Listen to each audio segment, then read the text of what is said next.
Welcome on in, everybody. It's we're live again. I know last week's episode was not live, but I was I able was to glad you do that did an here. episode though. Oh yeah, I mean, I felt like I had to. I was like, we got to just keep doing something. It's I at least had stuff that I wanted to talk about on the channel.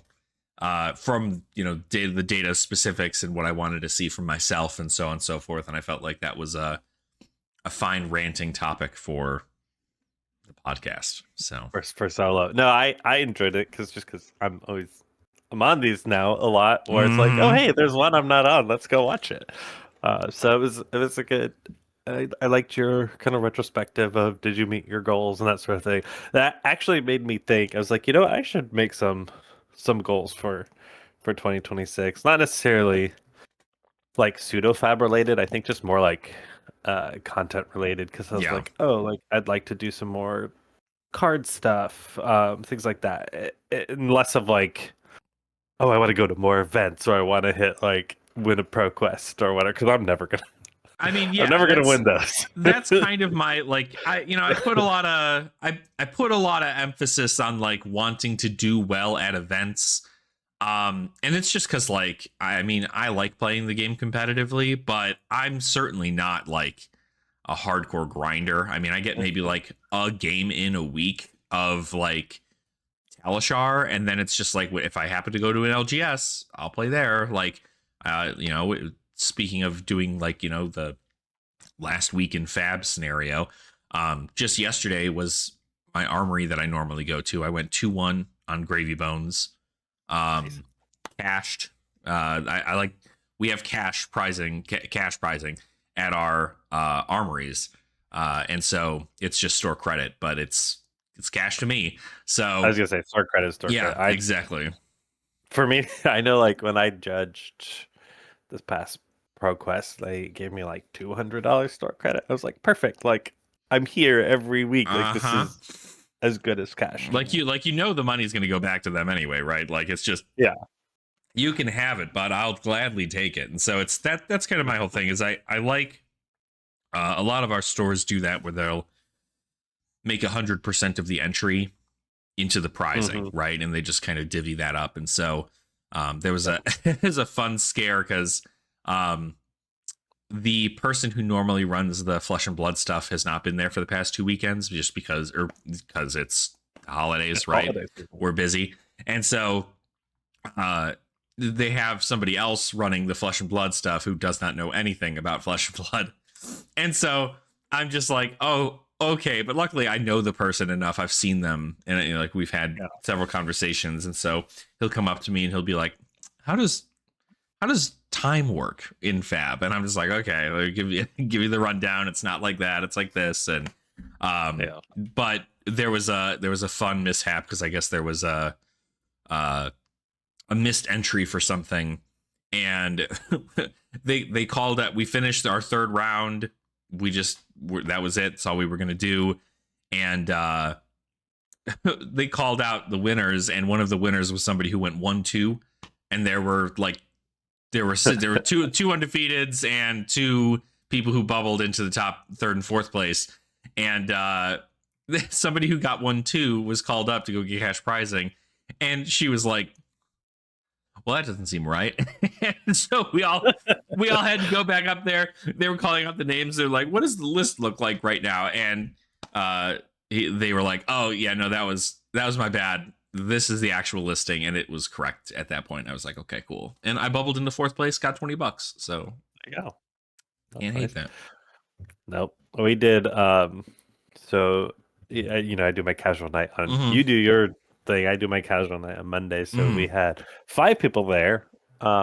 Potentially 6 next week, depending. Nice. But we had 5 people there because there's like 4 of us that are regular. A new player just started. Oh, and I got my Crix Cold Foil. I traded for it. Ooh, nice. From the new player, he was trying to build some Slippy, so I was like, "Hey, here's some cards," because I bought the Slippy deck. So he's like, "Hey, I need like another mantle and this and that." I was like, "Perfect. Here's all this, and here's like I had Stab in the backside that's been sitting on my shelf. So I was like, here's you're gonna need this. Here's that." So I definitely over traded up. but like I like giving new players extra Yeah, things. it's to help new Him players. I was gonna give him Kiss of Death because last time I looked at Kiss of Death, it was $3. Is it not now? It's like $16. Are you serious? Oh Yeah, we my looked it up because god. I was like, oh, I forgot my Kiss of Death, and then we found it because I brought in like a box of M's because somebody was going through it. Mm-hmm. Anyways, he's like, oh, here it is. I was like, okay, perfect. And I was like, I think it's like a $3 card. So like, and somebody looked it up. They're like, no, it's like $16. And I What was like, oh the my god. hell? My god, what happened? Nobody's I know because well, I guess Kiss of Mario, Death right? was Mario's it's still doing Mario. good, yeah. It's Mario. Well, because that was like people would everything I would see would always be like, hey, if you want to do a budget build for Assassin, do Kiss of Death with Bite. Like Yep. that's just your here's your budget build. Go. They're both Bite Yep. 2-cent card. Kiss of Death's at $3 or $4. Like you do that. Anyways, so And that was also, I mean, that was also back probably when Flick Knives was not reprinted. And so it was like, yeah. it was super cheap. It was super expensive to get Flick. And so that's why Bite was the addition. And now you can get Flick for like $15 or something. Yeah, like it's insane. It's crazy. So we did get gem packs because they give us gem packs on those overnights, just like extra or whatever. Like sometimes we'll get if they have one or two, gem pack 1 or 2, we'll get that. If they have some left over. They didn't necessarily give us 3 that night, which was nice of them. But Nice. they the new player who traded me Cricks pulled the shield. Ooh, the Rampart. Ooh, The Rampart. And we that's looked it up. We're cool. like, we looked it up. It's dropped to 40 now because Yeah. of that, which I think is good. I think that's a good. Personally, I think that's a good price for Legendary. The $15 or $16 ones for like Flick Knives, I'm always just like, that feels a little low, but Yeah. whatever. But everything kind of ebbs and flows and whatever. It'll go back up once it's. And I think that's the other thing too, right? Is that currently we're just living in this situation where Flick Knives has just recently been reprinted. That brought the price down significantly. The other Flick Knives also is going down because people are trading. They want the other art compared to one other, and so on and so forth. But like with Flick Knives being that cheap, we're probably not going to see a Flick Knives reprint for like several years, right? And so with that being the case, eventually that card will start to dwindle. More people will enter the game. They'll want to buy their copy of Flick Knives or either Assassin or Ninja. And then next thing you know, it's back up to a $30, $40 card. I think, too, I need to look at it because I'm wondering if it plummeted now that Syndra's out of the meta, basically. Right. I'm curious if that's going to make it. Nah, I mean, I don't think that brings it down just because Mario's still playing Flick Knives, I'm pretty sure. Oh, so still a very valued thing. I'm actually really surprised because I really, really, really like the new arm piece that comes in Slippy. Rage Baiters? Razor Rage Baiters. Mm-hmm. I'm actually really surprised as to. I mean, I guess Flick Knives because it's free, whatever. But I think Rage Baiters. I really think that is a fantastic print for that deck. The deck itself, I've heard, isn't great. But if we're trying to get into Slippy, I bought the deck because I wanted the stuff for right. Is why I bought it. But Rage Baiters, I looked at it. I was like, this is like if I was getting into the game at this time and I wanted to play this, like this is a really good budget version. Obviously, with Flick Knives, you're like, oh well, for $15 I can get it. Yeah. But I just think Rage Baiters, I see it and I'm like, I feel like this is really strong. I feel like this is not. It's strong if you have more blues. It's strong if you have more blues in your deck. I mean, like for sure, right? I know that Slippy, at least the iterations that we know, are mostly red line related, and so it's hard to pay for one to have it then go, okay, you're going to mark your opponent, because at that point you'd much rather have 2 Hunter Claves and a Flick Knives and just go, I can mark you whenever I need to mark you, as opposed to I can mark you on hit, maybe, but I have to pay a resource for it, so I have to have an additional card and so on and so forth. But I mean, I think you can utilize it the same way as like, they do that all the time with the one floating concept of new, right? Whenever you pitch into attack with a dagger, you have one float, then you send a stealth card, and then you use that one float to use the attack react, then double up on your attack reactions. Yep. It's still a free attack reaction that you get to use forever, but it costs you 1 instead of costing you 0, but it does implement more play lines if it hits, right? So it threatens an on hit every single turn, which, I know a lot of people were looking at the Okana Scar Wrap stuff for like a really long time because they were like, well, it like maybe it's not that good because you have to banish an Edge of Autumn and then you have to bring it back, only if a Vengeance card hits, and if it doesn't, then you kind of like can never get it back.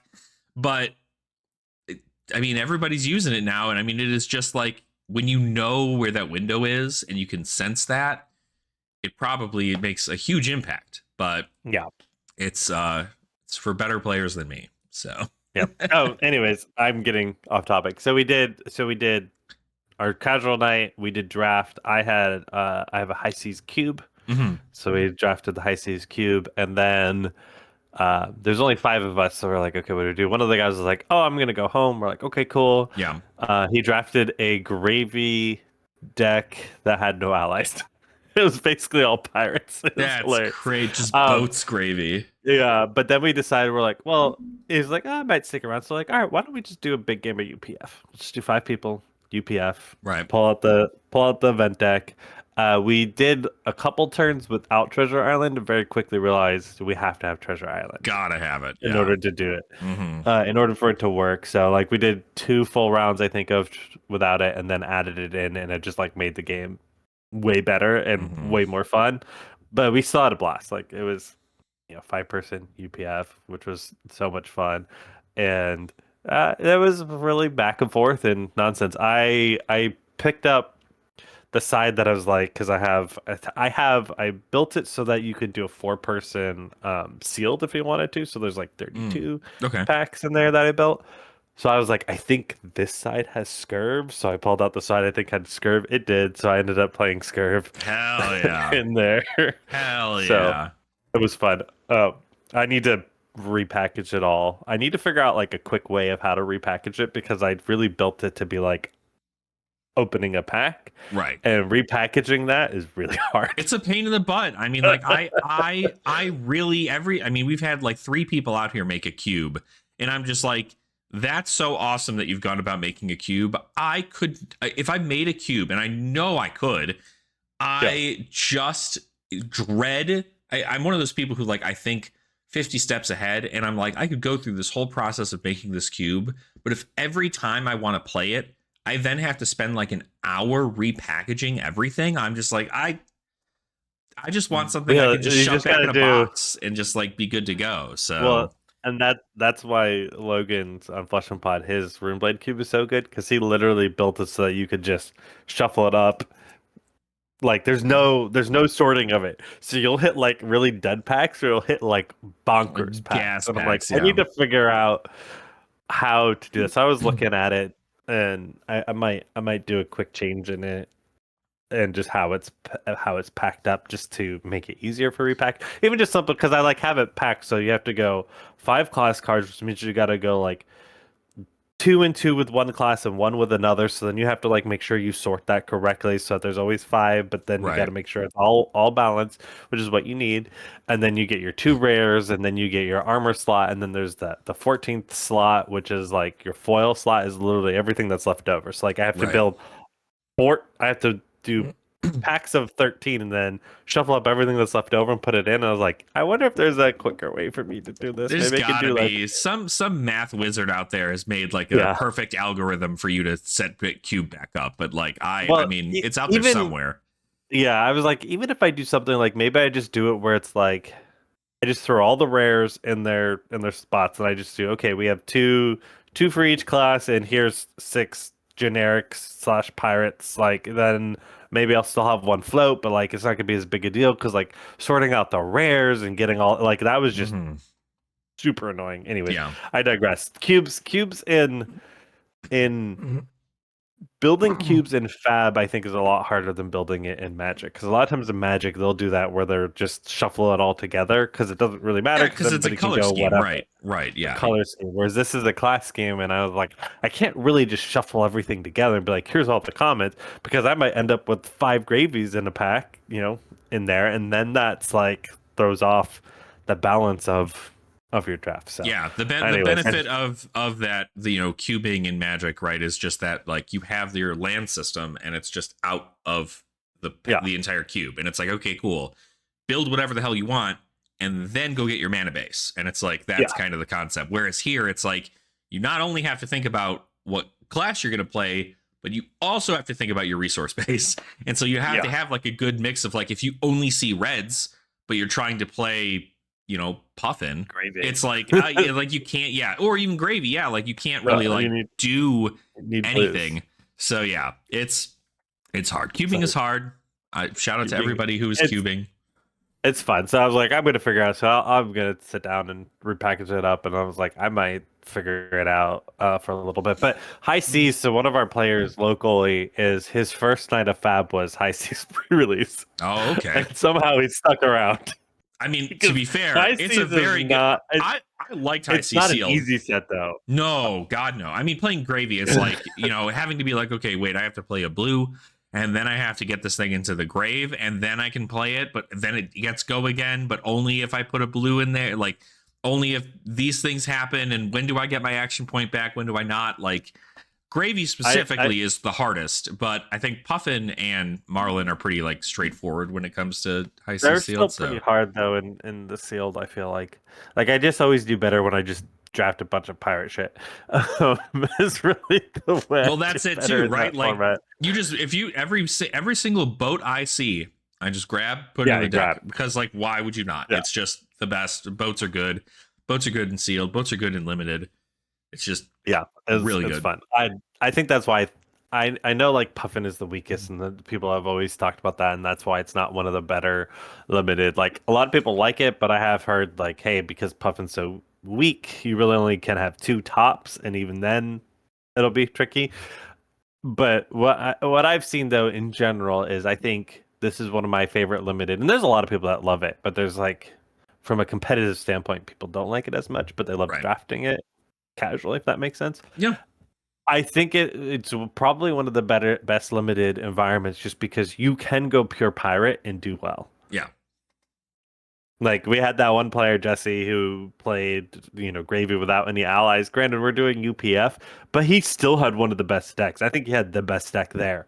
Like he just would smash hard because he had his boats and stuff Yep. like that. I Where mean, he's if you've got boats, that's the whole concept of the limited environment is like if you can get the good pirate cards, like I mean, that was the whole thing, right? If you majestically were able to pull like a Conqueror of the High Seas during your sealed pool, you just won. Like yeah, it's the best card. Like that's the biggest bomb, and then it's like you follow it up with like, cool, I got 2 red and blue battalion barks and some others. Like, okay, cool. So now you're all set up for everything high tide. yep. You literally can win the fatigue game by just sending one big boat. They have to block with like 3 cards, and then you just keep doing that until they run out of cards, and you go, okay, cool. 2 big boats by playing Swiftwater Sloop, and it's like, oh, Yeah. crazy! It's a very very. I love that limited, but I it think is High true. Seas, Like yeah. the That's pirate is really like the key thing, and I think most people probably don't know that when they get in yeah. is okay. Like I need to put a focus on getting a bunch of really good pirate cards, and not so much like I have to pick a class, because that's also the best part, right? Is like if you just choose the good pirate cards, you can swap to whatever, right? Yeah. Depending on what you get. So 100%. always So we fun. had we had we had a blast. So that was the new play. That was his first time with that, so he really enjoyed it. So we'll probably do some more sealed Yeah. in there. So it was enjoyable. Anyways, um, I wanted to I know we want to talk about like what's for 2026, but I am gonna before we go into that, Yeah. Alex, I Yes. watched your Lexi video and I'm so disappointed. What did I do? What did I do? What did I do? No, you did Is it because fine. I You didn't did fine. win? No, it had nothing to do with that. I can't believe you did the full ice build. I know a lot of people in your comments were like, yes, but I was like, there is I'm gonna go out on record and say I think there is a Lexi build out there that is probably the best deck in Sage that people aren't playing, and it's a combination of Ice and Lightning. And I've seen it a couple times, and now I've started working on it, and it is destructive. I It just is. can't. I don't. So again, like I haven't done a whole lot of like I know. You have to do every hero. You're I not have to. spending time. I'm not certainly doing a deep dive on everything yet, right? I'll wait until Pen comes out and we have the Yes. meta, and then I'll go, okay, Yes. cool, this will work. But like, yes, right? I can look at Lexi and go, Skizik is a busted card. Why would you not play Skizik? It literally pops itself in the arsenal. You flip it face up, it's gonna forego again. Like that's the coolest thing you can do, and then you can follow it up by playing like Death Dealer and then playing a bunch of these other ice or lightning arrows and just sending them and fusing properly. I cannot for the life of me do both elements at the same time unless it's Oldhim. Oldhim is the only hero I think that I've been like I need to put in two. I can put in two elements, right? But it's like 6 cards period and that's it. Outside of that, it is not anything else. But it is like, I don't know. I have to do a lot more testing, but I like Ice Lexi, and I had hoped that I was going to get paired into a Chain or a Briar to be like, cool, Yeah. look at this. Like, this is what's going to kill these hyper aggro heroes. And then I get paired to a Guardian, and I'm like, yeah, that's kind of rough. That's probably not good, but maybe like a switchboard plan is probably not a bad call to do if you're going to do something else. So, No, I just sent you my list that I've been perfecting. gotcha. And I just did a little bit of a switch up on it. Because it's basically what it is it's heavy on lightning, but you get the disruptive ice. I mean, what's not fun about going forego again, forego again, forego again? Here's your Arctic incarceration. And yeah, if you could end your turn on Arctic, that's You like can that's like almost a biggest every single it's like turn. the biggest middle finger you could possibly give your opponent. And I think it's like sending 12, then telling them they can't play their turn. But like I think that's the other thing too. Like I'm sure it's good. But like in that scenario, right, you're sending 12 damage at your opponent. Your opponent says, okay, cool, I guess I'll probably block that to stay alive. And then if they keep 2 cards and you're just like, cool, Arctic, right? It's like, okay, you're done. Like you're not doing anything.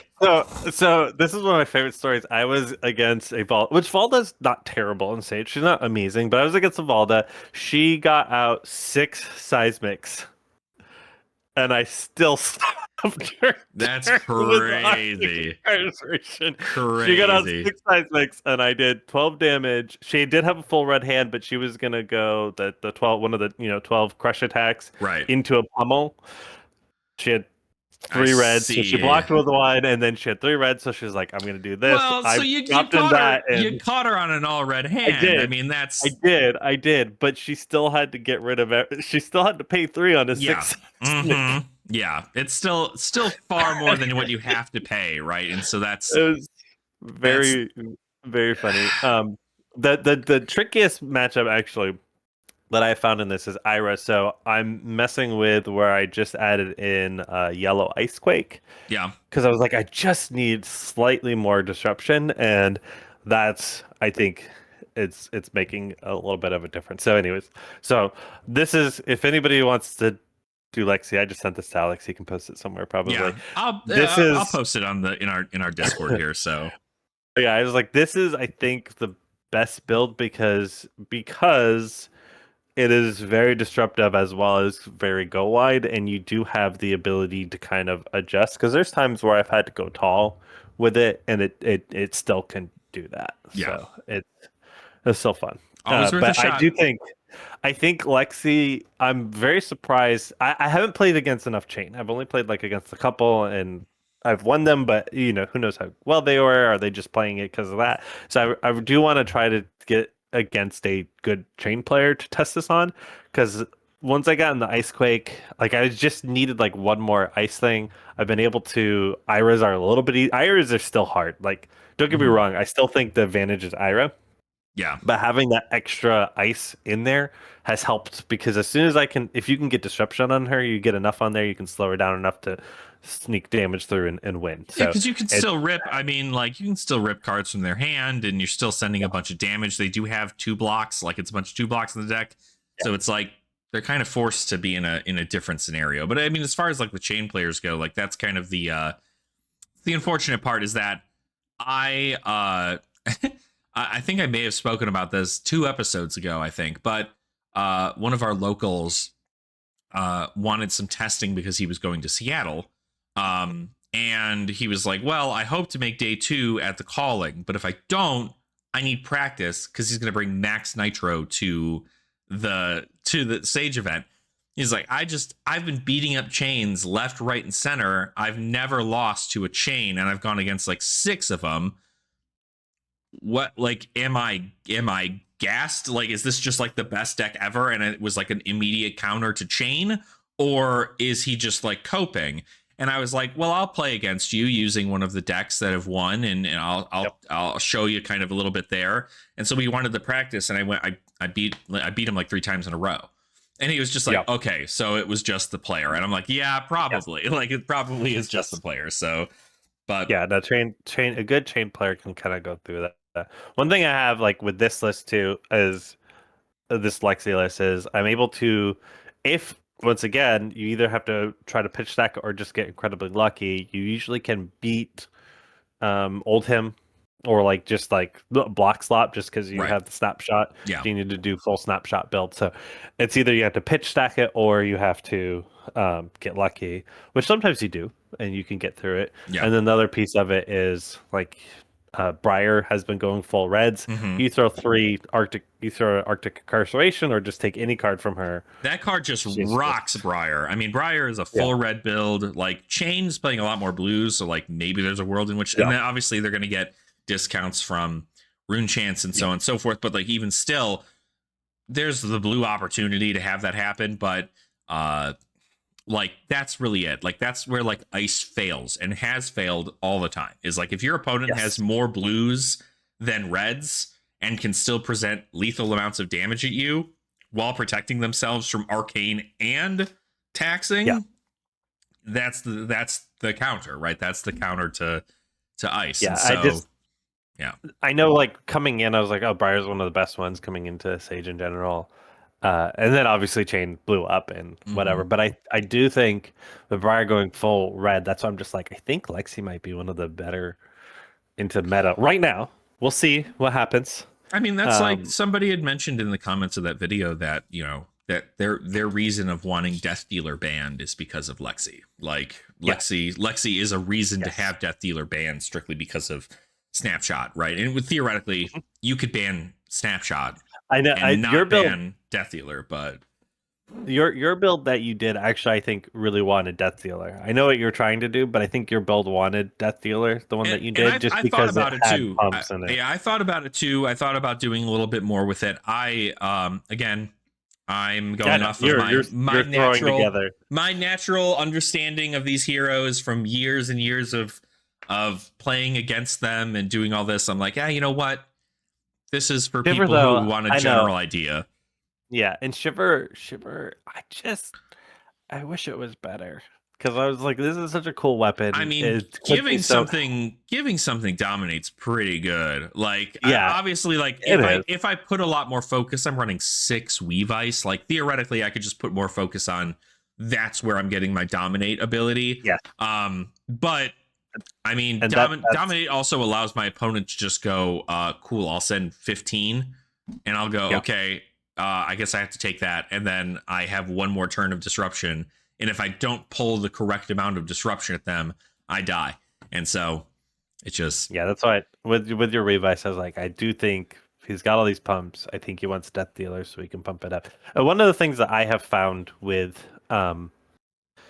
with Ice Lexi versus well, just ice in general, like just the fuse mechanic in general. Like a lot of times with lightning, I'm happy to hold one back to then drop it into Arsenal. yeah. You know, whether I'm Briar or Lexi or like all of those, a lot of times I'm happy to hold one back and put it in. Mm-hmm. Whereas ice, a lot of times I just it doesn't feel good having to use it for fuse and then arsenaling it. Yeah.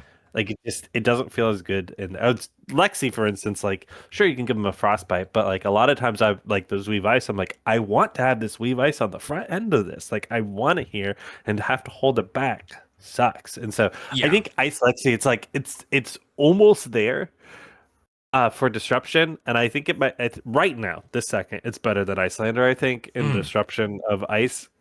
Obviously, when Pen comes out, it might be a different story, but it feels like it's right there, but not quite. It's Hmm. not. It just needs that one something extra. It just needs like one extra thing, and I think part of it is that right. Lightning got all the extra cards from Rosetta and Yep. everything, and that helped to fill out what they want. Yeah. Obviously, there was ice cards in Uprising, so ice has been around, has had more cards than the other two for a while, but the Uprising stuff just doesn't translate as well as the Rosetta stuff Yeah. does I mean, it's when it comes to. like Lightning got more things than Ice has. I mean, there's only the only Ice cards that have been printed since Uprising have been uh the Majestics that came out in the Jarl deck. Yeah, That's it. So yeah, there's not been enough new Ice cards for it to go, okay, cool, well, this is a viable strategy.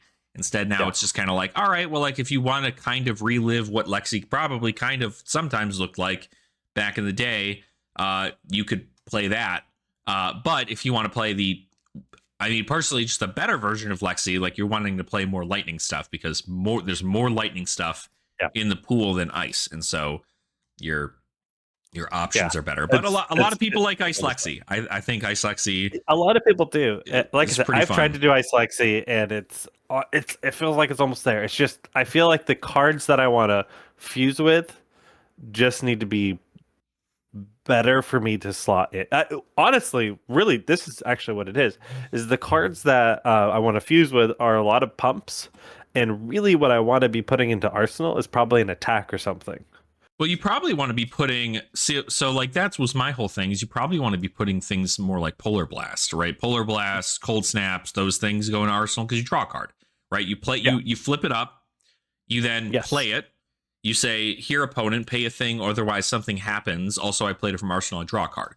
And now you Yes. have a 5 card hand of which you can go, okay, send a bunch of this other damage with other disruption. Polar Blast also obviously gives gives dominate. So like Yep.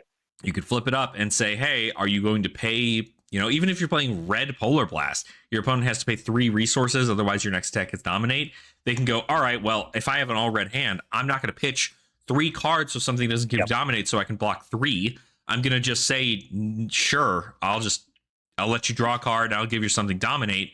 You've given them a frostbite already, and then you can just go ahead and spend your whole hand to pump up everything and then send damage. So Yeah. I No, don't that's know. true. Those are both. Those There, are. No, you're right. That's actually probably more what you want. yeah, To that's fuse. probably what you want. I'd imagine again, Death Dealer is probably just the better card. You can probably really, I just like the fact of being able to put dominate on the card as opposed to having to have the cards in my hand to work around dominate. But the concept of Death Dealer is probably better. But Yeah. Yeah. anyway, Either way. we've I talked just about Lexi quite a bit I was now. like, I want to So talk about Lexi because I do think she's in a better spot than I think people think. And if you're going to a stage event, which I think they're all done at this point, yeah, they're all done. like the Yeah. big ones. Yep. But if you're going to a stage event before Pen comes out, try Lexi. I think She's you a might lot of fun. actually win it. She's a lot of fun. I think it's definitely a good one to bring. And obviously, like, the disruption is there, the power is there. Just like Skizik is such a crazy card in that deck. I mean, you just get free value out of that I thing. couldn't find two of my Skiziks. I built it this weekend and I found one, and I was like, "Where are my other Where's two?" the other? And I was like, it's got to be in a deck somewhere, and I couldn't find it. And then finally, I was like, oh wait, I'm not looking in all of my Clash decks because I haven't broken them apart. They're all just Right. sitting over there. And I was like, oh, it's an Aurora. But pull it out of That makes Aurora sense. That and, makes sense. and Yeah. pull it in. But main topic, I know we want to talk about future. Like, what do we want to see in 2026? Yes, yeah. So kind of the predictions here, and I did want to at least shout out. I know we have a couple people watching here, so we have Cosmic, one of our newest channel members here, was gifted a channel member subscription. So thank you for hanging out here. They had a question of any speculation on possible new heroes in Pen. Blaze. I think a lot of people are speculating that Blaze is going to get an adult version and a young version with an actual rarity. Maybe just a young version, if we're being entirely honest. Even if it just says rare, like it's rare to find her. I mean, hopefully they don't have to, again, that's like it's taking up a whole rare slot, and like you could rather just make it a token and do all that. Rare slots, so. True. So there are those options, but even still, I think that's probably the thing most people are speculating. I don't think there's going to be any new heroes in Pen at all, because the last time they did that, well, and that's the thing too, right? The last time they've made a bunch of new heroes in Pen, they had to put the whole set kind of based around those heroes, and that was bad because it felt not like Pen, expansion sets. Yes. Sorry, and that was something that they were not like. It did not feel good as an expansion set. Like Dusk Till Dawn, they made Prism and Vincent, but then they proceeded to print a whole bunch of Light and Shadow stuff, and then nothing else for any other class outside of those ones that are in there, and it was mainly to fuel new things for those two heroes, where that could have been like a draftable set. In here, if Blaze is just going to be a regular wizard that we know she is, then you don't really need to print anything new specifically. You could just print new opt cards in the wizard slots if you're trying to really like do that. I don't think you need to do that. But she's got a great kit already, so I don't think it's necessary. But I mean, that's probably my one speculation. Outside of that, though, I don't really think that we have. I don't know too many. I would hope there's no heroes. That's my whole thing. If there are heroes, I hope they are Marvels and they're only found in that Antiquities slot thing, and it's Marvels of heroes that haven't had Marvels previously or something, like whatever it might be. I think the only way that here's kind of my take. A lot of people are coping on Blaze, right? They're like, I want Blaze in there. Mm-hmm. A lot of us want to play Blaze in Stage. Like Tie-Dye, I think it was Tie-Dye, who was like, hey, I tried, we had a Sage night. I brought in Blaze to try her out. I've tested out Blaze on it as well. Like, I don't think Blaze is not OP. She's actually at a fine power level in there. I do think the only reason why we wouldn't see Blaze in Pen, because I really think Blaze needs to be in Sage. Like, I just do. The only reason why we wouldn't see Blaze in Pen is if one of the mastery packs this year is Wizard. Correct. And Blaze is one of the heroes in there. Correct. And that's a good call, right? Because like that's something to even think about, is like kind of taking a look at what the future of 2026 looks like so far. Before we even get into our predictions, right? We know that Compendium of Wraith is coming out Q1, and as well as the Silver Age decks, the Chapter 1 and 2. We know that's all coming out within these next 3 months. That's what we're going to get. We should have, according to the people over at LSS, all commons and rares should be spoiled by the 31st from Pen. Yep. And then everything else is just going to kind of be, sprinkled out throughout, I'd imagine, a spoiler season, kind of going through there.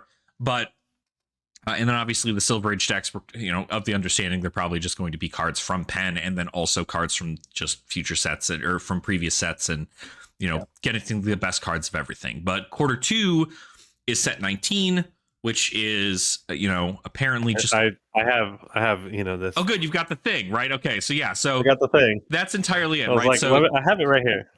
Set 19 is that Q2. We then have another Armory deck, which I would imagine is going to be the Armory deck that comes out with Set 19, because they seem to really be doing that a lot. Whenever there's a new hero introduced, they're probably going to introduce a Armory deck with it. We're also getting Chapter 3 of Silver Age decks in that same quarter. So when is we haven't gotten when Hala's coming out. I wonder if Set 19 Q2, if that's Hala's deck. That could be. I think there's. As I'm looking at this, is there not a release date one for Hala? No, I guess there's not. She hasn't been. She hasn't. Yeah, we do. Oh, wait, hold on. It does say multiple Armory decks released during the indicated periods. Okay. So Q2 could be Hala and something else. Gotcha. Okay, so yeah, could be several things. And I mean, there's also other armory decks that are being printed too. So yeah, there could be 2 armory decks that get printed in that same quarter. I'd imagine we see Hala probably around set 19 because that would just, I mean, it's probably due for more warrior stuff, I'd imagine, unless they're waiting until set 20, which is in Q3, which is apparently like the big milestone set of Flesh and Blood. Well, we did forget in Q2, Silver Age Chapter 3 is coming out. Yeah, yep, Chapter 3, which we don't know what other heroes are going to be out there. I'm going to imagine it's probably going to be. I would think that Chapter 3 is probably set 19 plus a couple other ones to kind of fill it out. That's what I was figuring too, but also like that's or at least one from set 19. I don't know because like they want these Silver Age chapter decks to be the most competitive versions of decks, like period. Like that's a deck you can pull off the shelf and go win a calling with, apparently. So yeah. I think if they made decks that they knew would win, or if they made heroes in set 19 that they knew would win callings, I'd be like terrified to be like, oh my god, like okay, so all of these heroes in here are going to be like the best that they could ever be, and it's already meta and the thing just came out. Like that's crazy.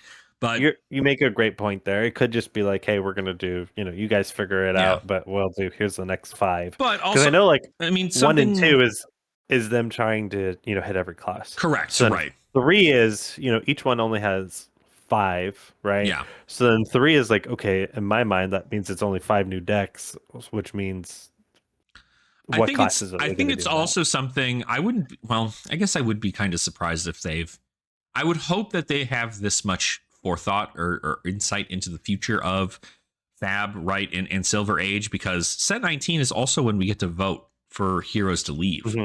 So they might even just kind of be assuming like, okay, we've done a lot of practice for what season 1 of Silver Age is supposed to look like.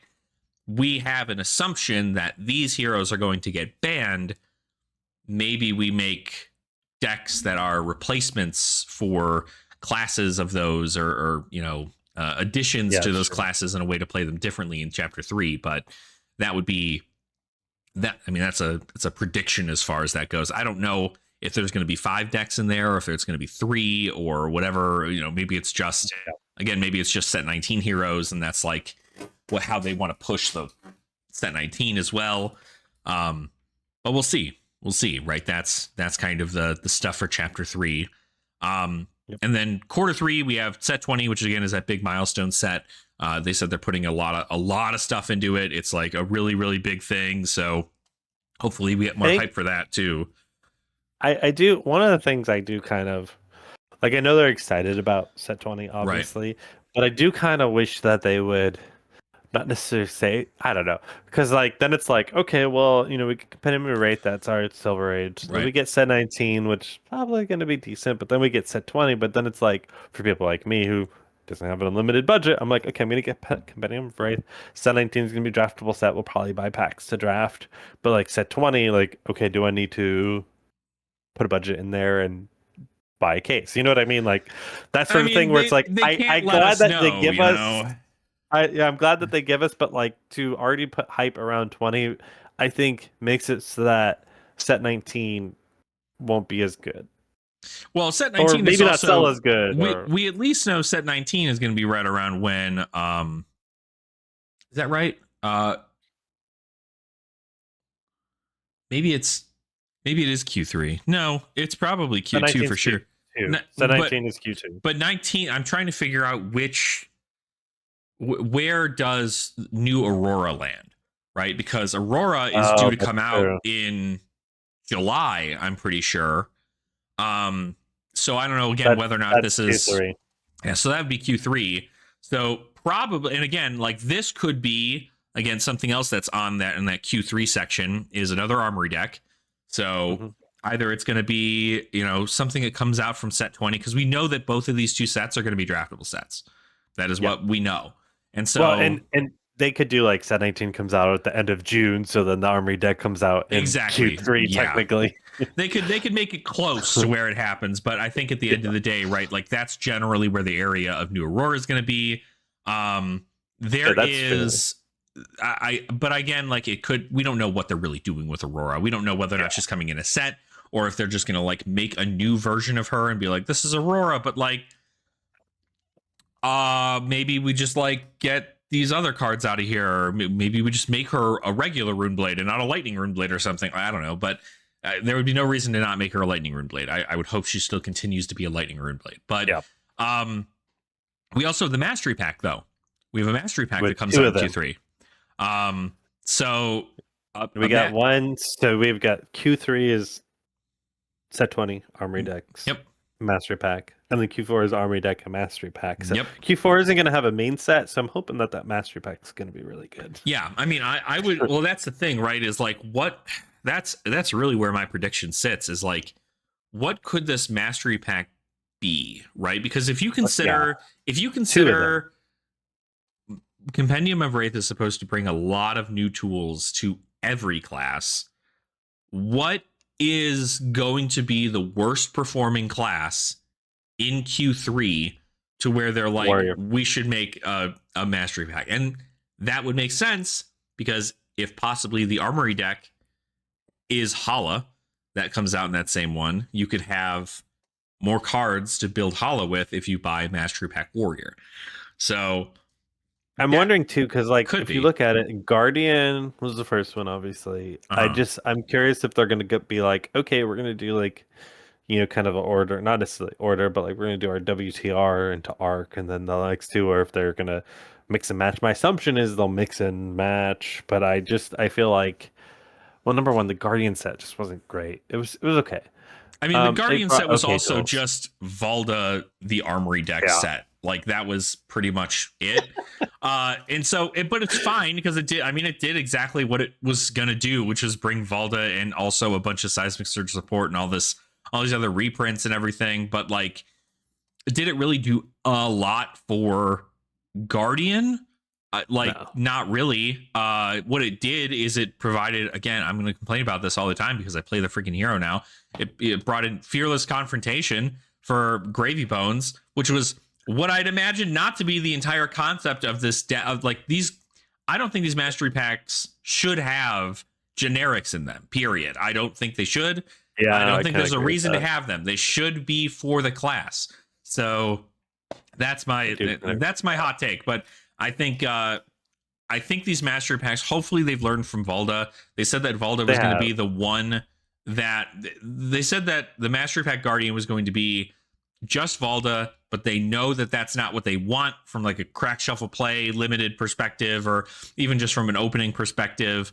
So they are leaning on making those better as time goes on. So hopefully we see that change. The best thing that came out of a Guardian Mastery Pack is Smash Palace. Yeah, the event deck, right? Well, the event deck and the heroes that I don't know if you played with like the actual heroes themselves. The heroes themselves are a ton of fun. Yeah. There's a good balancing act. Like I said, I built a cube of like, I don't even like Guardian, and I built a cube for these to draft for these here because they are that much fun. Mm-hmm. And so like for me to build a cube of like, here's a, for us to play, on here, like that's how good Smash Palace was and how good those heroes are, because the event deck's really good, the heroes themselves are really good. If you haven't gotten Bolvar to hit two players at once, like you're missing out. Like there's a lot of fun stuff. Crix is fun. Like there's just a lot of cool stuff that they did with those experimentation with the pit fight heroes and stuff like that. So I said to say, like, I really like that. I built a cube because I didn't love the crack shuffle play experience, and like my cube is built to do like a crack shuffle play experience, but it is made to.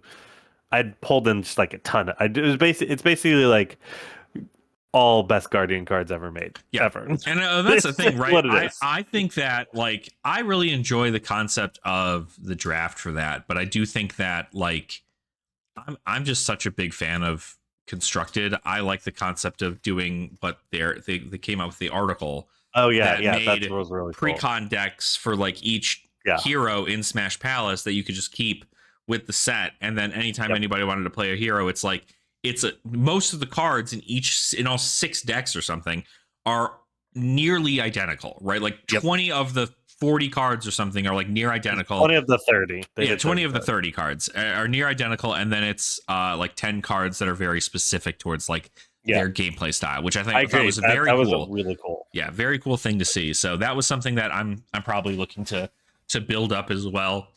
I still have to buy Smash Palace though, so I haven't gone Smash about buying Palace it yet. was too expensive, I think. Yeah. Was it like $70? So what I did is we did a crack shuffle play, and I was like, hey, I'll buy Smash Palace. Everybody give me money for the packs. Yeah. You keep it all. So like I ended up getting it for like paying like $20 extra essentially for the event deck and the game boards. Yeah. I think Smash Palace overall great. I just think it needed to be like 50, but I think it was a good product, and I think that they're going to make more of them because I've heard Brian Gottlieb talk about how I think it was like Gen Con. He kept just jumping into pods because he was having so much fun. It's fun. It's a fun thing to do.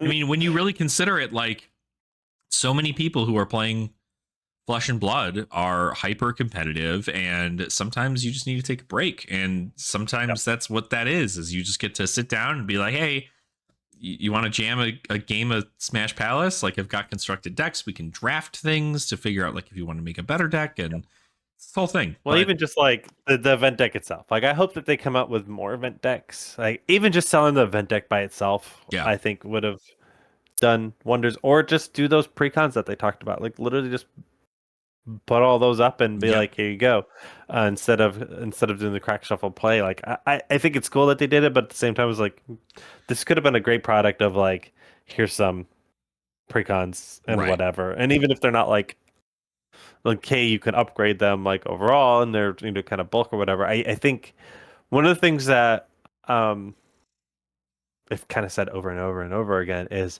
I feel like there are more people in the community of Flesh and Blood that come from a board game past than a Magic the Gathering. Not even past, like there's so many of them that are just board gamers. Like we're just board gamers first. Like I'm a board gamer. I used to play Magic, whatever, but I never played it competitively, and I all moved into board games just because it's nice to just drop down $70 on a board game, $100, 120, whatever, for one go, and then I have everything. Yeah, I don't have to worry about keep doing stuff. And so I think the more that they lean into that, the better they're going to be. And that's one of the things that I really like about the Silver Age chapter packs is because it gives you that feel of like, hey, go buy a couple of those decks. You could expand on it, expansions, quote unquote. Right. But like they're competitive out of the box. You're going to have a ton of fun. You get that board game feeling. If you want to go buy all 10 chapters, if you just want to buy Silver Age decks, like that's your thing. Right. Like I like to buy Star Wars Unlimited. I like to buy the starter decks. I like Star Wars Unlimited. I don't want to get into it. I think the game is fun, and the starter decks they're decent. And I've collected everyone except for this last set. I don't think I'm gonna get because like Palpatine and Amidala or something. I was like, I don't want those. Like, I don't want this. Anyways, I want Darth Maul and right, exactly. all these cool things. But anyways, I digress. Point being, like, this is going to be really good of leaning into that where you can grow the competitive side and the casual side, because here's a deck right out of the box. Bring them home. Have some fun on game night. And I think Smash Palace was a good start, and I'm hoping that they do more products like that so that it's bring this home. Take this and bring it home. Here's some already pre-built stuff for you to go have fun, because as a board gamer, the crack shuffle play aspect doesn't really appeal to me. Having here's your deck. That's crazy to me too. Like, I would have imagined that would have appealed to the board gamers, because you don't have to worry about a deck build. You just need to buy 3 packs, slap them together, and go play with your friends. Like, I feel like but then it becomes okay. when I go to do this again, do I just shuffle it all up like and deal out Correct. 30 to Right. each If person? you're Like, looking what do I for do with if you're that? looking for a new experience, right, then that is the whole thing, right? And that's, that's why I much preferred something like when you build the precon decks, you can build Exactly. the precons for Smash Palace, and then go, now sure, if you've played Bovar before and you're playing them now, it's like it's the same experience, but maybe you just do a thing where you're rolling a die, and like that's the hero you're getting is 1 through 6. That's the guardian you're going to get to play during that set. And so like there's ways you can make it happen, and it's so funny because like that's kind of like the duality, right? I am not a board gamer. I do not really enjoy board games. Every now and again, sure, but like just being in one setting and it just being kind of like all right, like you're playing a board game, you're going through it, okay, cool, good stuff. I end up becoming like this like competitive fiend, and I'm just like, okay, well, I have to be the best at this, like this is just how it's going to be. And so I end up just being like, no, I'd much rather be playing something competitive, because I know that it's like that's the skill and time I put into the game doing that. And so like luckily that's kind of where Silver Age meets that like nice middle ground, right? Is you can take these decks and go, yeah, you know what, I'm trying to play Flesh and Blood. I've never really played it before. I like how that hero looks. I like how that hero looks. I'm gonna buy both of them. I'm gonna go home. I'm gonna, teach my girlfriend how to play, teach my boyfriend how to play, see how people like it. Maybe you've got a group of friends who are just like, yeah, we've been kind of bored with like playing Red Dragon Inn or whatever for a million years, and they want to just play like a card game. And it's like, okay, well, technically there's Flesh and Blood. You can play all 4 of these decks in a UPF format. If you're trying to do something like casual, you can buy Smash Palace and do that instead.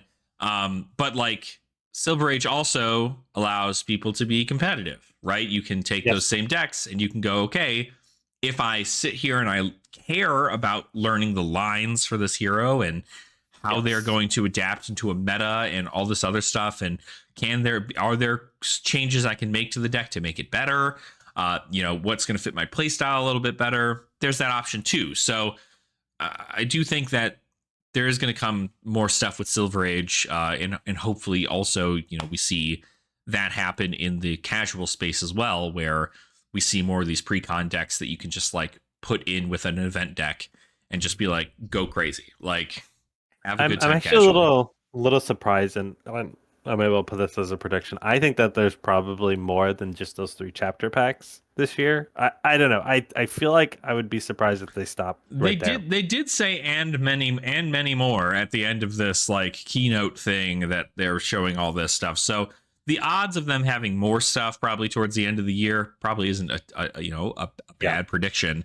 I just like I'm wondering if they're gonna maybe leave chapter packs behind. Like maybe they're like, hey, this is how we inundate it, and then maybe focus on maybe like some, how they would do their blood stacks and things like that. Maybe, but that's the thing is, like I think they could probably do it. I think that's kind of the thing though, is that it's going to be a recursion of cards in the market, right? Because Icelander coming out in chapter 1 is not going to be the same Icelander that you might play in in set 20 comes out, right? If any new wizard stuff or generic stuff or ice stuff comes out in set 19 or 20, right? Then we have to sit here and go, okay, well, like technically it's not the same deck.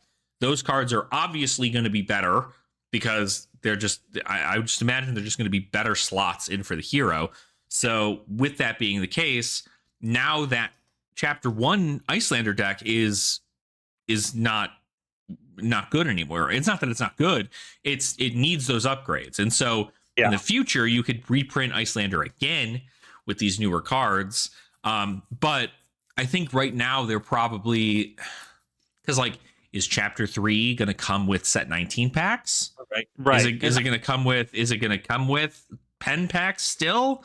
Like, what are they going to introduce in set 19 that's going to allow for them to go, okay, we'll just make these heroes of these classes get new Silver Age decks, the best quality they could be, and then also provide them with another pack of set 19 because that's what we're going to do. And like you could do that for one set because 5 heroes, if set 19 happens to have 5 heroes in it, or at least it's not going to. if at least it covers two classes, right, which it will in most situations.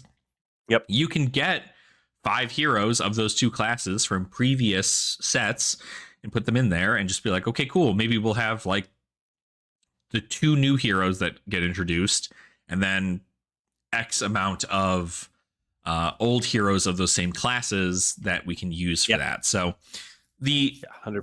the marketing is probably pretty good for it, but I don't know that. I don't know how long I it'll just be. think with them pushing as hard, my prediction is that there's more pre-cons coming than I hope there are. I hope there are. I mean, I hope every year we at least get like 2 chapters worth of stuff. Because just looking at it, like chapter Q1 and Q2 feels very full, and by Q3 and 4, it does. I don't know. It feels like it's lacking. Granted, there are mastery packs, so maybe that's it. Maybe with mastery packs, they'll come out with stage decks with it. Right. Yeah. Maybe just that's like how they. Maybe there's just upgrades for that, or like I think there's. I don't know. Like I feel like there's more precons on their way than what they did there. I know it's crack shuffle play and whatever, and that's what they're going to promote. And the reason why Compendium of Wraith works out so well is because this is they have so many of those coming in, so you can put in cards and change it and all of that. I feel like seeing that and them continually putting out armory decks, but them also pushing Sage. I feel like that there's more Sage stuff, more Sage precon stuff coming than what they've said. Yeah, for sure. I would think that'd be a pretty good prediction to have. I mean, my overall hope is that we obviously continue to see a huge push for Sage over the course of this year.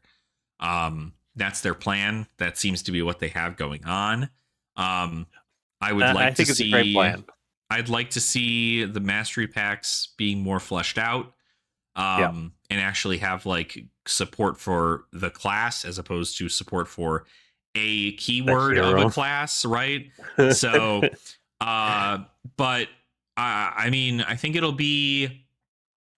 going to be a good year. I think we're still going to see. Obviously, Sage is still going to go through the moon. I think if Pen, I mean, they're really hyping up Pen. If Pen is even an iota of as good as I hope it's going to be, it's going to change every format that's in Flesh and Blood at this very moment. And it's going to be truly something that we're going to all look at and go, okay, like this was the thing Pen needed, right? Maybe we see Chain immediately kicked out of the meta. Maybe we see Briar immediately kicked out of the meta. Maybe Assassin actually becomes good in a young format. I just want it to be good. I just want it so bad. I'm telling you. And this is me being a Runeblade player. Yeah, exactly. I'm a Runeblade player, and I want Assassin to be any new Assassin card. I'll gladly take it. I want more of it, and not just for Sage, but also for CC. I need more of it. But I'm very hopeful. I think Pen's going to change a lot. I'm curious. Set 19, since it's really not like hyped up as much as set 20. Yeah, that's what I don't. That's what I said. That's why I kind of don't like that, because it's like I want to be excited about 19, but then all you're doing is looking like, what is set 20? What is set 20? What's after? What's after that? But I think even if they didn't do that, people would be like, okay, cool. Like, what is sets? Because like I think a lot of people expected Monarch 3, obviously this year, right? We were of the understanding that Monarch 3 was going to happen this year. Currently, we are seeing Compendium of Wraith. And then we have set 19, which it should probably be somewhere around when more Aria stuff comes into play, because it's Aurora. But it could be Monarch 3 because Aurora could enter the fray this fight with the Aria and Solana folks against the Monastery, and that could be the whole thing. But if set 20 is really like the hype set, that might be the end of the War of the Monarch, right? Like that might be what we're doing. So it's like every set from this point forward, I can sit there and go, that's Monarch 3. That's Monarch 3. That's Monarch 3. And I just be like, oh, that mastery pack, Monarch 3. That's what that's going to be. And it's like, I don't think that, I'm always excited for every set that comes out. And it's like a problem for me because I love everything about FaB. And every time I take a look at a set, I'm just like, new rares and commons. Even- We're getting crazy Yeah, with it. Like that's gonna be so good. yeah. Even Super Slam, like I'm not a Guardian or a Brute player, but Super Slam, I had a blast with. Ugh, what a limited environment. No weapons. What the It was hell? It's fun. it's a lot of fun. It's a lot of fun. And then they like the cheering and the booing Uh huh. really did it for me.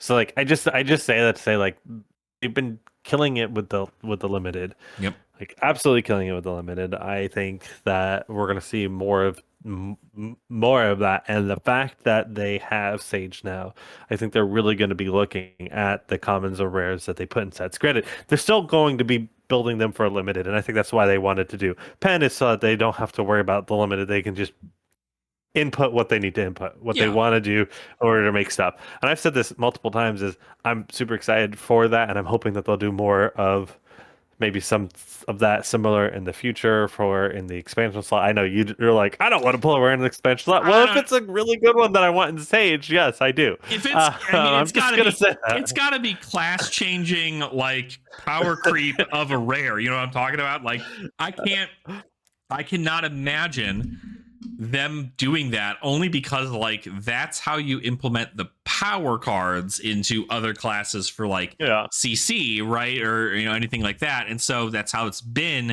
It's also a place where they do a bunch of reprints and everything else too. So it's like, okay, you're going to print a really powerful rare, like it has to be like a specialization, right? That like oh I can that get would, behind that. if they could put That would be cool. specializations that are rare in that slot, sure, right? And maybe just make them like the very pretty version of them. You know what I mean? But I think a lot of people would be pretty upset if they pulled a rare and it was just like, Ravenous Rabble, but it comes in for 5 and costs 1, as opposed to anything No, else. I'm And it's like like, oh, for me, I'm thinking like something along the line like the new elemental block cards that has the ice right. the The ice ice earth bond and and like everything. something like the bond ones like something like that would be really cool because those are game changing and everybody would run those. Now, are they? There's not enough really heroes in CC for that. Mm-hmm. I guess Jarl can Jarl play could run both. those. Yeah, Jarl Yeah, can play them. he'll like either one. But my point is like something like that. But you bring up the specialization thing. I think that would actually be really cool. Like give us some cool Kasai like copper payoff that we want in Sage. Mm-hmm. If they don't give it to us now, I'm hoping that they do. And that's Anyways, that's what I think that'll be. I think it'll be fine depending on that, but I don't know. I think it'll be what we see in Pen will hopefully shape a lot. It'll kind of be the base set where they of don't like, have to do that. right. They'll be like, this is the core for every hero, and like the core has now been upgraded to include all these other things, right? Maybe we finally see some more decent like axe support for warrior, or book support for rune blades or something of the sort, right? Like if there's something of these scenarios, right, the options are there. But obviously with so many classes existing and so many previous ways to build said classes, it's going to be a pretty big set, and obviously it's going to be a very well sought after set, because not only Yes. obviously the really good cards for Sage, but also obviously the reprints that are looking insane so far. So I think it's going Well, to I think be pretty fun as far as I'm, things are I'm not gonna concerned. lie. I'm a little disappointed that we haven't gotten anything more other than no. Here's some new legendary reprints. I'm kind of like, cool. Those are good. I don't care. Well, you see, because I that's the know thing, everybody right? else does, They can but they I can don't. they can spoil those early because we already know what the card does, right? But like, when the second they spoil a new, like, God, I don't know, the Like a second new rare equipment or yeah, something. a new rare equipment, or they spoil like a new brute card that just says like, every dice you roll is a 6. You're just like, okay, now wait a minute, and then as the market goes crazy, people start freaking out, and it's going to be, I don't know. We're obviously we're not going to know enough until the end of January, so literally like 30 some days from now, we'll know far more about the commons and rares that are at least coming in the set, and then we'll learn more about the majestics and the other legendaries that are probably new. But at least as far as these go, it's a nice change of Yeah, pace for I seeing these like what they're reprints. doing.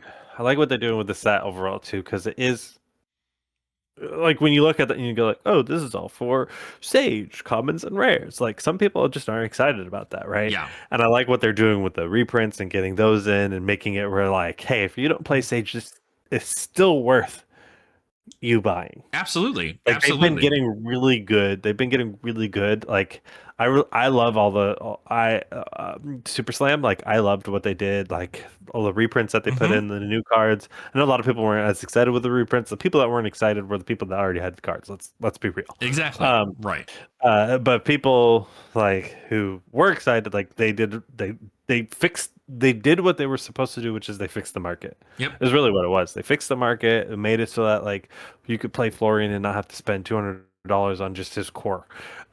You can spend $200 on, Uh-huh. legendary stuff and whatever.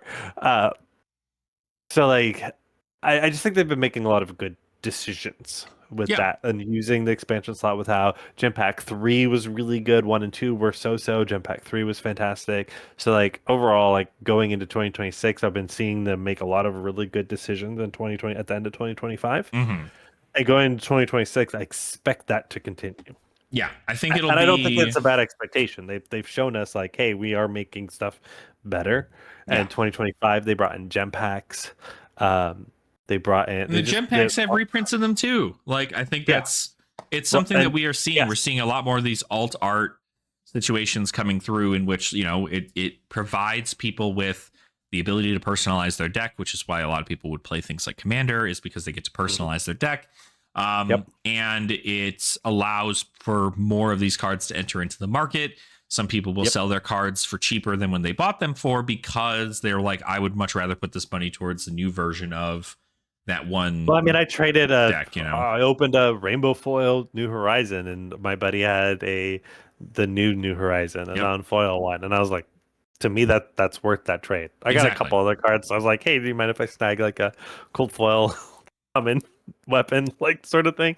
But like to me, that was worth it because I have the cold foil of it, and I was like, I want the new picture. Exactly. Right. I think it's just it's going to be better overall to have more of these cards in the market. Now, again, like we talked about, right? Like $40 is 30 to $40 is about where I expect legendaries to sit.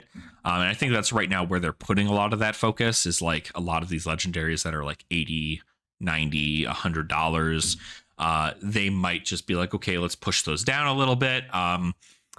But I think that I still think allows for people to still put like bling out their deck, right? I think I've yeah, always loved the concept of like there's a affordable version of the card, and then yeah, there's the you ripped the best pack of your entire life, and now you get to show off your trophy to everybody because yeah, this is what it is, right? So I like yeah, that concept. It's what I liked about Dromai, because you didn't have to buy Marvel dragons. You just needed to have these rare dragons in your deck, and that was it. And it was like chaff. And I was like, okay, cool, that's perfect for me. And so seeing more of that is helpful. But obviously we can have a collector's conversation in a oh, yeah, yes. different I know. episode for sure. We probably should. We probably should because I think there's I've always collected cold foil, common, and rare Uh-huh. stuff like for a long time, which apparently now is paying off for me. Oh yeah. Oh Because I've yeah. been Big collecting this for a time. long time in general. But I know we're at time. So I do think kind of what I said before, and this is what I overall is they made some really good decisions in 2025. Their decisions got better as the year went on, just like expanding it. Yep. And I think going into Sage is a really good decision because we are seeing one of the things we are seeing is we're seeing, like Runeterra or not Runeterra, Legends of League of Legends, like their Oh, Riftbound. Riftbound. We're Right. seeing like things like that are coming out that they are really expensive. And we're seeing new games, they come and go and all of that. But it's a way easier sell to be like, hey, you can play competitive with this cool IP that's an original, kind of like League of Legends is original. You can play Yep. original IP, but here's a $20 deck to play. Yep. Like, I don't think people realize, and I think some people do, but like how big of a deal it is for a company to say, we are going to make our popper format, essentially our budget format, competitive. It's $20. Most decks are going to call you got a pre-con, $20. Yep. or you can put together one for $20 and you can go and play a competitive tournament that you can get good cash prizes in. Yep. Like that is a big deal when you have someone like Magic, which is just reprinting and reprinting and reprinting stuff, and Exactly. people are not having fun, except for in the most in the most like non-competitive way. Right. The very That's really the casual only way. format. Right. The super casual because their competitive is so terrible. Yeah. Like, um, I think this was a smart move of them, and this was a very cool move of them because realistically, they're probably not going to make a ton of money off of this. They will, though, in the long term, I think, as they pull in new players. For sure. I mean, that's the purpose of it, I think, right? Is that you want to be able to bring in new players at a very affordable rate. And even if, right, 10 people buy a Silver Age deck and, 5 of them are like, I'm sticking with Fab for the rest of my life, right? You get more people into the game. If those 5 other people don't want to play Flesh and Blood, maybe they just didn't like the concept, maybe they don't like the art, it's just not for them. Those 5 people only spent $20, and they don't have to worry about being like, all right, I'm gonna go slander Flesh and Blood online because I had to drop $1,000 to play their game, and then they told me, yeah, you're not a smart enough individual to play Flesh and Blood, so like, too bad, buddy, like, get out of here. Yeah. It's much more reasonable to expect a cheaper entry, and then being able to go ahead and be like, all right, cool. Yeah. Play the game, try it out. If you don't like it, no worries. But if you do like it, everybody I've shown Flesh and Blood to has usually been ones to come back to an Armory Night and go, okay, I'm in. What do I got to do? Yes. And that's what. And this is going to change it so much. I've had people at our LGS who have kind of dropped out, and they're like, I'm coming back when those stage decks release. Because it's really it. It's really it. People have bills to pay, and they don't want to be able to. They can't keep up with the meta, and if they can't keep up with the meta, that's totally fine. But yeah, I think it's affordability is such a big word, obviously here in America for us, and in general in the world. And here we have a card game that is becoming a huge piece of it. Because it is too expensive to play CC. Like, we're in franchise players. We don't have to drop that much on it. But it's hard to tell a new player, go buy Tunic for $200. Exactly. When I can go buy this deck for $20, and then we're going to Philadelphia, and we're going to play it in the main event. Yeah, you get to play like in general. Like a showdown, you get to play in this big thing, and it's like, oh my God, so wait a minute, you're telling me if I win this, I get like $1,500 or something, like $2,000, however much it is. It's like, it's huge. How many games would we have played if Sage was at Philadelphia? Oh, I mean, I would never have even touched How many official events? I would never. How many official events would I have played? I didn't play any official events. You didn't play any official events, but I know you would if they had official Sage events. Even if it was still just like, because like that meta was like, we still didn't know about Chain or Briar, like we just had our assumptions, right? But like that would have been such a great, like, ground zero kind of thing to do. And I know even when we look at this, like, it is genuinely, it's going to be so good for new players. New players are going to, they're going to want that. They're going to come in. I mean, we had in the commoner event, we had some kid who was there who like drove all the way from like a different state, like far away, to come in and play in the commoner gold foil event. And I'm like, this kid probably would have had so much more fun if we were playing Sage. Like, 100%. Commoner was just not it. Like, it was not it. Well, and this is finally like them, because we talk about the casual scene and how it really needs to grow, and this kind of casual scene is really more of an underground thing in here. Like, we are a part of it, but like, you got to know what channels to go through. Yeah. And now it finally feels like, and so it was always like, how do we get more players in the casual scene? How do we get new players in general? Yep. And so I think they finally found a way to get in new players. Yeah. Because people, once they start playing, will realize, hey, this is a fantastic game. And if they are super competitive, they'll be like, oh, now that I know I love this, I want to play this, and I'm going to start building out my CC deck. Exactly. And so this is the perfect onboarding of, here's this precon that is amazing out of the get-go. Like, how many times have we gotten a Magic precon and hoped it was good and it was terrible? Right. Like it's I mean you always want it to be good, and then you play it and you're just like, oh, what does The only Chromatic one I've Lantern actually do? seen Like, is there was a dragon one that came out with like a year or two ago that was actually decent. I played that precon in mhm, Commander. Someone handed it to me. I was like, this is actually decent because I love dragons right. and that. Anyways, but I just wanted to kind of end with that of like the steps that they're taking to end 2025 were really good. The changes that they adopted, a lot of the decisions that they made starting out and then leading into the end of it were really Yeah. good. And then going into, hey, we're going to basically build a new onboarding experience that I think is legit and good and leaning into the competitive side while also making it like casual. Like, this is the only way that they could have done that. So smart. Yep. I love to see it. And I just think from here on out, not to say that they can't make bad decisions, we've seen it time and time again, but they are set up to have, I think, one of the best years that they've had so far. Like, one of the best years that they have leading into this. They're going to end with set 20, have a couple mastery packs and everything. But I think Sage sets them up in such a good spot of for all these people that are going to be, let's face it, they are going to be dropping out of all these other card games that have come out and they're Yep. dying or they'll shift or they get bored with it. They want to try something new. Gundam, Hmm. we switched our casual night to Monday because Gundam was on that night, not Hmm. realizing how crazy it was. It's already like died out. There's like 6 players that show up I as opposed tell to the whole you, place. it's I mean, really, like Flesh and Blood has withstood And this is our that test of casual time. night. Yeah. Like, It's this is our casual night. We had as many players on our casual night as there was for Gundam. And mhm. we have a couple more people that are like, hey, I'm interested. And we've had like 3 or 4 people tell us that we just would run into like once Pen comes out, I'm coming in and we're buying a deck. We're jumping in on this casual night. And that's perfect. That's what we want, right? I want people to be able to go into an LGS, see us sitting down playing at our casual night, and go, "Oh, what is this?" And we go, "Oh, we're playing Flesh and Blood." And like, if you want to join us, there's these little Silver Age decks that they sell up there. Go ahead and pick whatever one's your favorite looking one. $20. You know what? I'll buy it for you. Go ahead and Yeah. get this. Come on Well, over, like, play. We can I'm do getting that. every deck.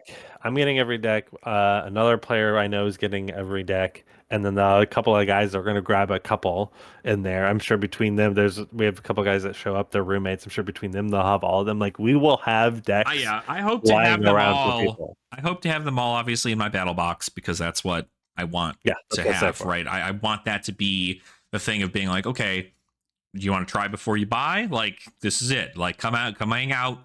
Which one of these heroes looks the coolest to you? You can go with that one. Do you play TCGs previously? If you do, what style do you like? And I can just like, boop. Okay, Yep. cool. There you go. Here's how you play.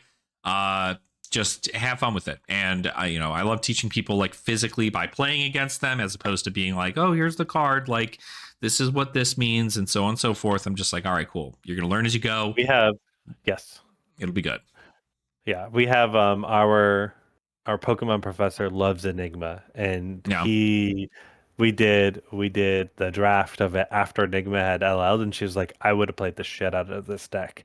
And now with this, I'm like, once this comes out, I'm gonna be like, hey, dude, we're meeting on Monday night again. Come on Yeah. out, you Get can on play out Enigma, here. Get and on out he here. will show. I was like, he'll show up if I tell him we can play Enigma. He's gonna show up. Mm-hmm. Oh, and what are they going to give illusionists in pen? Oh my god, it's going to be so crazy. What could they possibly even give to make Enigma even better? Oh, I don't know. I know. It's going to be fun. It's going to be a great time. I'm very very excited. And yeah, I know. We got to get on out of here. we do have to we are going to have to bounce out here a little bit. So, thank you, Nathan, for hanging out with me and for shooting the shit. It's good to have you back on.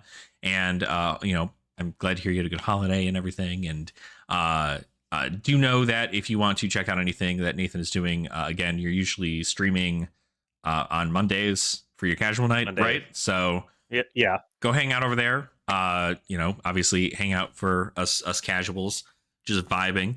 Do you have anything else on your docket that you're doing? I am going to be trying to post a little bit more behind the scenes on card creation stuff. Nice. So like, I got a video lined up where I am starting Riptide, so I have to do some recording, but I'm going to try to get like more like 10 to 15 seconds of me just talking about what I'm doing, and it's literally it's going to be like, we'll still do the layers once it's done, but I'm going to try to do like small snippets of like, here's how I Right. approach this, here's why I'm doing this, that sort of thing. There you So go. Well, cool. that's one of my goals for this year, is to have like a little bit like small drip content, because cards take so long to make They them. take a Like I could long do like time. But I I mean, that's the thing, right? It's like it shows in your work, right? It shows that you're putting in the effort, and it's not some, you know, you sit down, cut everything up, make it look messy, slap it together, go, okay, cool, we're done, send that out. You put a lot of work into it. So that's, I yeah. think it's what So people appreciate. there's been stuff that like I'm in groups on here that I've asked them, like, how do you get this shine? How do you get this to do this and Mm-hmm. that? So I kind of just want to do a little bit more of that, and less of like that. It's just more of like, here's how I approach it. Because I'm hoping, some people, I've found a lot of help in that whenever card cutters I idolize Mm-hmm. uh show what they're doing, then I'm like, I'll just show a little bit more and maybe inspire some people to try out some different techniques. There you go. Always a fun time. It's good. And it's for me, I'm not, I'm doing the Sage A to Z stuff. Hoping we're gonna, fingers crossed, we get everything out before the 31st of And January, which is in a pretty good spot. I think we're only at like, I don't know, like 20 some heroes left or something, maybe less, I think. So we're getting there for sure. I might even just start double releasing up. like 2 a day. Yeah, just to kind of be like, all right, like let's just get it going. But that's been pretty good. I love that. I love doing that, and I love seeing everybody's comments on it. So thank you for continuing to support me there and everything. And then I was letting Nathan know I did some paper gameplay recording for Sage at our LGS on Saturday. Did not turn out very good, just because it was the first draft run of everything. I'm hoping to utilize a different space there at the LGS to be able to do this. And if I can, awesome. You should then be able to see more paper Sage gameplay on the channel once we start doing that. But until then, just know that's a project I'm working on, and I'm hoping to push that as soon as possible, because I want that to be something that we put a lot of focus on locally. And I also don't want to keep doing Talishar gameplay a whole lot, so I'd rather show you all paper gameplay. Paper game's more fun. Yeah. Cool. Okay, well, thank you everybody for watching. If you're watching live, thank you for being a channel member here. I really do appreciate you and everything you do for the channel. If you're watching the VOD and you want to watch these live, every Tuesday morning, right around 9 a.m. Mountain Standard Time, maybe a little bit after, but not super late. It's usually around 10-ish, so anywhere between then. That's when we're live. We do every Tuesday, unless of course I tell you that we're not going live, then that is the case there. But yeah, and other than that, I mean, thank you for continuing to support the channel in the way that you do. If you're just a subscriber and you're here for more Silver Age content, or if you're just looking to like the video and hang out and have a good time, I'm always for it. So thank you all so much. I do really appreciate it, and I hope to see you all on the next episode of the Common Language Podcast. Bye, everybody. I guess.